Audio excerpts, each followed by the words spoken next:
Son âme reposera dans le bonheur, et sa postérité possédera le pays. Ici, reposer, demeurer, signifie loger, passer la nuit. C'est-à-dire que, comme mentionné précédemment, la personne qui craint Dieu passera des nuits paisibles tout en vivant sur cette terre. Ici, nuit désigne le temps de la souffrance et de la tribulation rencontrée en vivant sur cette terre. C'est-à-dire que la personne qui craint Dieu, même si elle rencontre n'importe quelle souffrance ou tribulation inattendue, etc., tout en vivant sur cette terre, sera en paix. Pourquoi cela?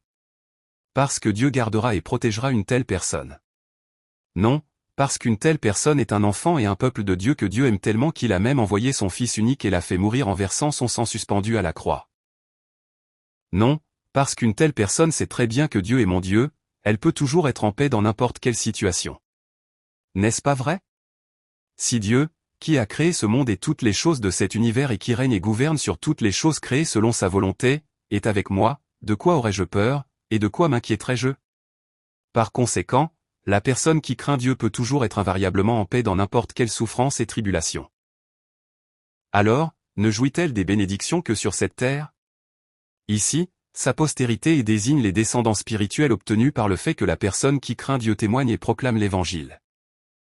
Aussi ici, pays, terre, désigne le nouveau ciel et la nouvelle terre, c'est-à-dire ce royaume des cieux. Aussi ici, possédera, héritera, est une expression présupposant la mort sur la croix de ce Messie Jésus. C'est-à-dire que ses descendants spirituels, par le mérite du sang du Fils unique, entreront dans ce royaume des cieux et y demeureront éternellement. Alors, cela signifie-t-il que seuls ses descendants entreront dans le royaume des cieux et y demeureront éternellement? Il n'en est pas ainsi. Si la personne qui a été évangélisée en vient à entrer dans ce royaume des cieux, ne serait-il pas clair que la personne qui l'a évangélisée entrera d'autant plus dans ce royaume des cieux? Non, ici on souligne précisément cela. Cette personne qui craint Dieu entrera sûrement dans ce royaume des cieux et y vivra éternellement.